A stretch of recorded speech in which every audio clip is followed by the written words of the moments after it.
Alors salut les amis et bienvenue dans cette nouvelle vidéo consacrée à Java niveau intermédiaire. Dans cette vidéo, nous allons tenter de faire un petit TP, histoire de mettre en pratique tout ce qu'on a vu jusque-là.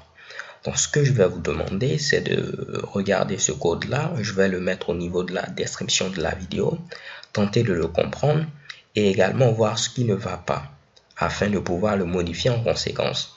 Bien sûr, vu que ce qu'on est en train de faire en rapport avec les énumérations, vous aurez à créer ici une énumération, ok? Rapidement, je vais tenter de vous expliquer l'essentiel, comment je vais le dire, à quoi sert ce code, voilà. Donc, on a une classe horoscope qui va vous permettre d'avoir ici, en grosso modo, votre horoscope. Donc, si on est par exemple lundi, mardi ou mercredi, on pourra dire, ok, lundi, c'est votre jour de chance. Mardi, ok, vous allez avoir peut-être plein de succès dans vos entreprises, ainsi de suite, ok. Donc là, j'ai mis ici que du bonheur pour que tout soit fun pour vous, ok. Donc, par exemple, à ce niveau, lundi, on dit, ce sera une excellente journée. Mardi et mercredi, on dit, il y aura plein de trucs amusants. Le jeudi, on dit vous allez avoir une nouvelle petite amie, ok. Si je descends à ce niveau, le samedi, on dit bon, rien à dire. Donc, si on ne dit rien, qui ne dit rien consent, donc vous aurez plein de bonheur. Et le vendredi et le dimanche, on dit vous serez très chanceux, ok. Donc, tentez de regarder ce code source, essayez de voir ce qui ne va pas et on se donne rendez-vous dans quelques minutes. Peace. Alors les gars, j'espère que vous avez tenté de modifier ce code. On va tenter de le faire ensemble, histoire de voir ma proposition de solution. Ok? Comme je vous l'ai dit, il n'y a pas de meilleure solution. Chacun a sa manière d'aborder un problème. Donc là, je vais vous faire ma proposition de solution. Dans certains cas, vous allez voir que ce qu'un développeur X propose par rapport à un développeur Y, il y a cette solution-là qui est beaucoup plus adaptée. Ok? Donc là, ce qu'on va faire, c'est quoi? On a une classe horoscope. Au niveau de cette classe, on n'a qu'un seul attribut D. D qui veut dire 6 jours. Ok? On a ici un setter qui permet de modifier ici le jour. Donc là, on donne le jour en chaîne de caractères et on l'associe à ce niveau-là. On l'a utilisé par exemple en bas. J'ai dit que c'est lundi. J'ai pu modifier le jour. J'ai dit à ce niveau oups, que le jour c'est ce Mitsubishi. Et j'ai dit à ce niveau que le jour c'est samedi. Ok?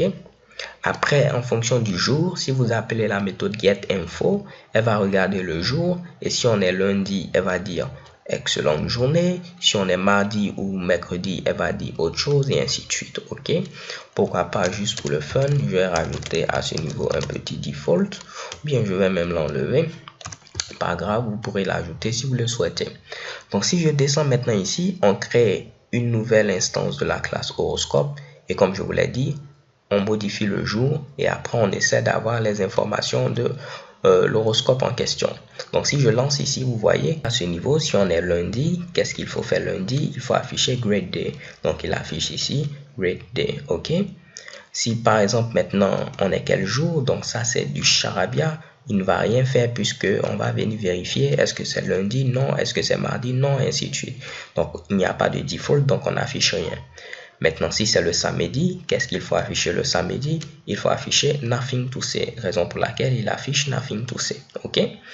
Donc, le premier problème, c'est qu'on peut mettre ici n'importe quel Mitsubishi. Et là, on ne le saura pas tant qu'on n'a pas exécuté le code. Et même dans notre cas, même si on exécute le code, on n'a aucun feedback. C'est-à-dire, même si je mets n'importe quel charabia, je n'aurai pas d'erreur à ce niveau. Tout va fonctionner ici sans afficher d'erreur. Et c'est vraiment pas intéressant. Et comme vous pouvez le voir, on peut se dire que les jours, en grosso modo, c'est un ensemble de constantes prédéfinies à ce niveau-là. Donc, je peux créer, pourquoi pas, une énumération qui va contenir ici l'ensemble de mes jours. Donc là, je vais mettre ici public enum. Je vais l'appeler ici day. Et je vais mettre tous les jours. Par exemple, ici Monday, Tuesday. Ici, oups, ça c'est comme cela. Après Wednesday. Après Thursday. Friday. Oups, j'ai écrit du charabia. Friday. Je vais revenir ici. Saturday. Et Sunday. Parfait. Donc là, soit dit en passant, vous pouvez mettre un point virgule ici à la fin. Il est optionnel. Ce n'est pas obligatoire. Mais si vous le mettez, vous n'aurez pas d'erreur. Comme vous pouvez ne pas le mettre. Ok. D'autres personnes préfèrent le mettre. D'autres personnes ne préfèrent pas le mettre. Moi, des fois, je le mets. Des fois, je ne le mets pas. Ok. Donc là, pas de souci. Là, on va le mettre puisqu'on ne l'avait jamais mis auparavant. Donc, une fois que maintenant j'ai mon énumération, je vais dire que le jour, ce ne sera plus une chaîne de caractères, mais ce sera ici un élément de mon énumération. Et je peux modifier également cela pour mettre ici D. Je n'ai pas de problème. Là, je n'ai pas créé de fichier séparé pour l'énumération parce que je vais juste l'utiliser ici. Donc, pas besoin de créer un fichier séparé. Maintenant, là, vous voyez que j'ai des erreurs. Puisqu'il sait que D, c'est une énumération, vous ne pouvez plus comparer une énumération à ici une chaîne de caractères. Donc, on va dire, tu vas regarder maintenant mon énumération. Dans le cas où c'est lundi, donc je mets ici Monday et vous voyez que je n'ai plus d'erreur. Là, remarquez bien, je n'ai pas mis ici D.Monday, ok? J'ai mis directement ici la valeur, notre fameuse constante ici Monday, parce qu'il sait que déjà D est une énumération D à ce niveau, donc on n'a plus besoin de mettre le fameux D. Ok? Donc, on n'a plus besoin de mettre des points. Il sait qu'il doit venir chercher cette valeur au niveau ici de notre énumération D. OK? J'espère que cela n'est pas confus parce qu'auparavant, si on veut afficher un élément, comme je vous l'avais dit, c'est mettre ici D.Monday. Là, on est obligé de mettre ce fameux D là. Pourquoi? Parce que si on ne le met pas et vous mettez Monday comme cela, il va se dire que c'est une constante qui est définie au niveau de votre classe. Alors que vous mettez ici maintenant D, cela va vous permettre d'appliquer ici un espace de nom, un namespace, pour dire que ce fameux Monday fait partie de l'espace de nom D, c'est-à-dire est au niveau de notre fameuse énumération D ici dans notre cas. Ok? Donc là, j'ai une erreur pour l'instant. Pourquoi? Parce que j'ai des erreurs encore en haut. Je vais les modifier et on va revenir. Vous allez voir, tout sera quasiment ici clair. Donc là, c'est Tuesday.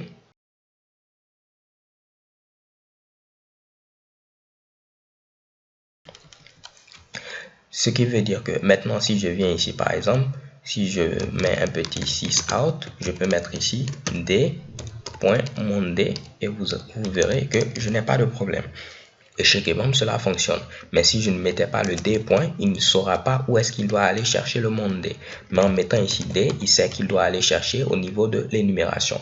Quand vous avez des trucs qui sont maintenant au niveau ici d'un contexte spécifique, ok, par exemple ici, ce Monday là, on dit clairement qu'il fait partie ici de notre énumération D.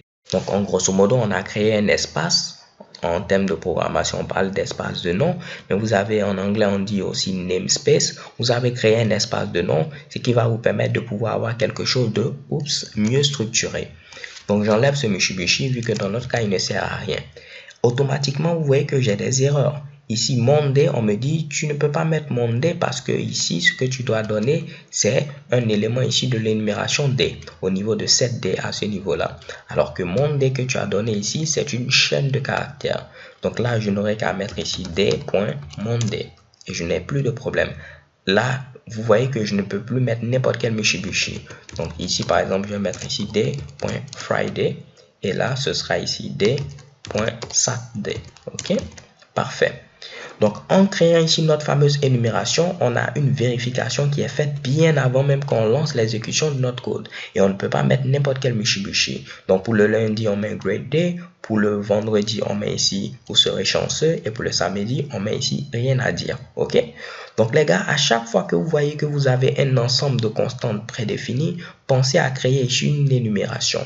Dans la vidéo suivante, je vais vous montrer encore plein d'autres cas pratiques. Mais vous voyez que automatiquement, en ayant ici cette énumération, on a plusieurs avantages.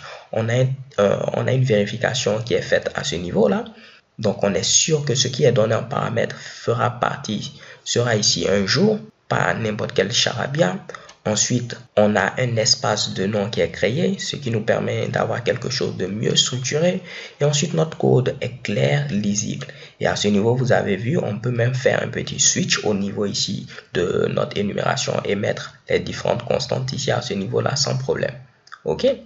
Alors les gars, c'est tout pour cette vidéo. Dans la vidéo suivante, on va voir un peu comment créer, pourquoi pas, des classes abstraites au niveau ici d'une énumération et maintenant ici les redéfinir. OK? So thanks for watching, j'espère que vous l'avez apprécié et j'espère surtout que vous avez tenté de résoudre le TP avant de regarder la solution et cela vous a permis ici de voir un peu comment vous pouvez l'utiliser en pratique. So thanks for watching and have a nice day. Peace.